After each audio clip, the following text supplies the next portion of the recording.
and when the whole world is busy in treating me as a loser, I started searching for a best consultancy to prove that I am not a loser. Medico Abroad is the answer for me. It helped me to prove that I am not a loser. And thank you, Rajaram sir, for guiding me. The reason why I want to become a doctor is there are many ways to earn, to live, to survive, and to win. But being a doctor, I feel is being a doctor is the noblest one to win, to live, to earn, and to survive. నేను టీచర్గా work చేస్తున్నాను sir. నా చిన్నప్పటి నుంచి కోరిక మా ఫ్యామిలీలో ఒకరిని డాక్టర్ని చేయాలని. ఆ కోరిక మీద నేను కూడా బైపీసీ తీసుకున్నాను. తీసుకొని ఎంసెట్ రాశాను, కానీ నా కళ నెరవేరలేదు. ఆ కళ ఇప్పటికీ మా బాబుతో నెరవేరుతున్నందుకు మెడికో అబ్రాడ్ వారికి చాలా మెనీ థ్యాంక్స్ చెప్పుకుంటున్నాను.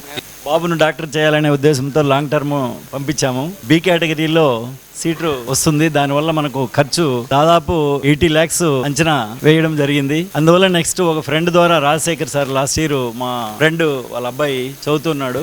మెడికో అబ్రాడ్ ఏజెన్సీ వాళ్ళ విషయం తెలిసింది. రోజు స్కూల్ నుంచి రావడము, యూట్యూబ్ లో సార్ చేసిన ఇంటర్వ్యూలు, అక్కడ హాస్టల్లో పిల్లల్ని ఏ విధంగా కోఆర్డినేట్ చేసుకుంటూ వాళ్ళని ఏ విధంగా ఒక తండ్రిలాగా సార్ సలహాలు కానీ పిల్లలు అక్కడ ఇచ్చే రెస్పాండ్ అవన్నీ నాకు ఒక 2 months 3 months యూట్యూబ్ లోనే వాళ్ళ ఇంటర్వ్యూస్ అన్ని నేను చూడడం జరిగింది. దాదాపు ఒక 20 ఏజెన్సీని కన్సల్ట్ కావడం జరిగింది. కానీ this is one of the best అని చెప్పి నాకు అనిపించింది. అందువల్ల నేను మెడికో అబ్రాడ్ కన్సల్టెన్సీ ద్వారా నేను మా అబ్బాయిని MBBS చేర్పించాలని అనుకున్నాను.